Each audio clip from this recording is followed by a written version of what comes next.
عزیزان سعی کنید وارد رمضان که میشیم از دغدغه های دنیا، از جار و جنجال های دنیا، از این دغدغه ها و جنجال های بچگانه ای که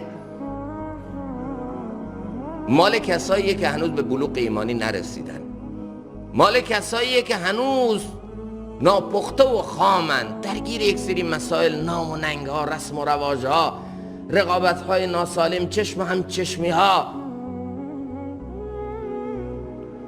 یه وقتی میبینی که مرگ آمد، خداحافظ برو.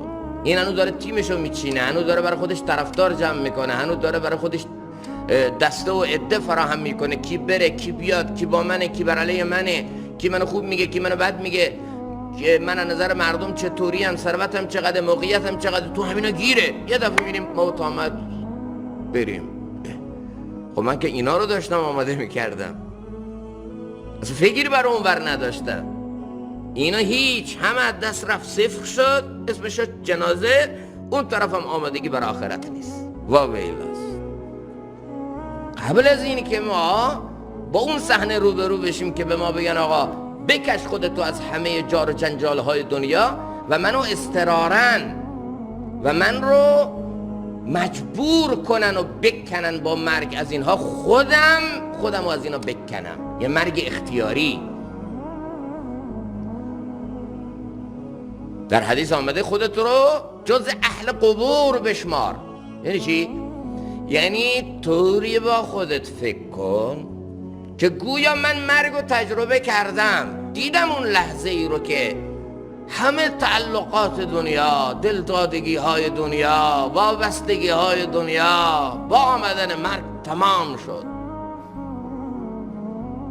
دیدم اون صحنه ای که تمام اموال و ثروت رو به آنی از من گرفتن و حالا میراث برای من، که بعضا این میراث برا شاید دشمنم با من توشون پیدا بشه، اینا حالا خودشون انداختن رو مالم، هیچکی سهم نداره تو این مال، خودم هیچ سهمی تو این مال ندارم.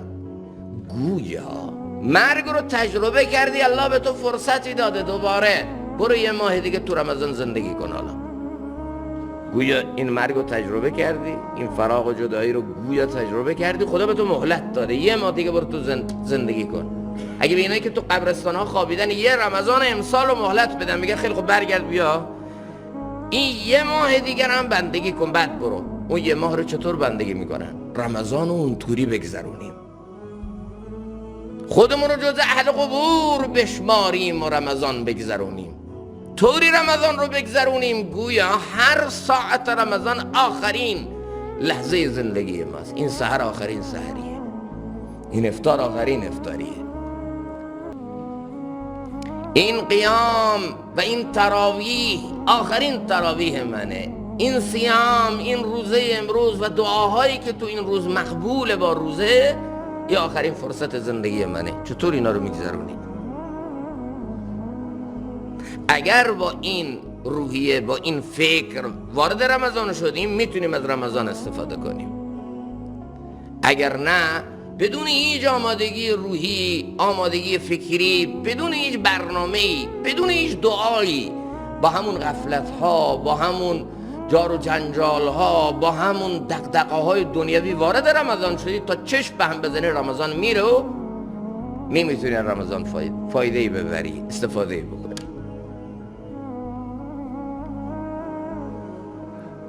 بزرگان میگن عموما ما قبل از فرائض سنت داریم و بعد از فرائض هم ما با سنت داریم. عموما اینطوریه تو نمازهای یومیه 5 وقت.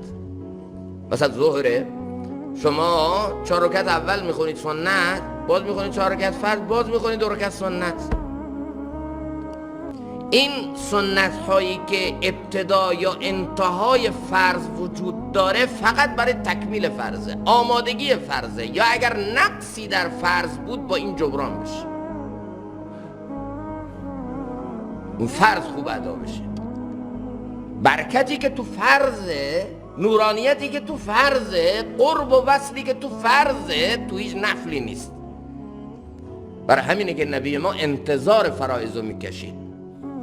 به بلال میگفت ارحنا یا بلال، باز فرحتی، باز راحتی برای من برسونه ای بلال. خب بدون اذان بلال نبی ما میتونه نافله بخونه، میتونه این نمازهای نافله داشته باشه، ولی فرض نور دیگری، برکت دیگری، وصل دیگری، قرب دیگری تو فرض نهفته است که تو نوافل اون نیست.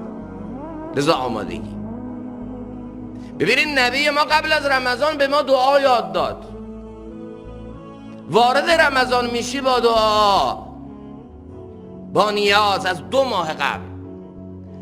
بعد از رمضان بعد روزه 6 روز چیه؟ شوال.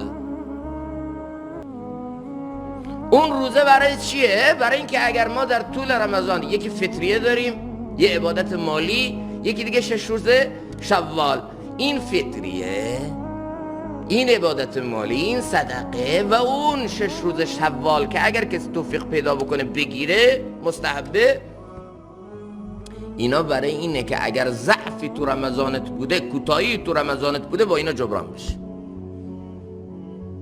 فرض رمضان نور دیگری داره، برکت دیگری داره.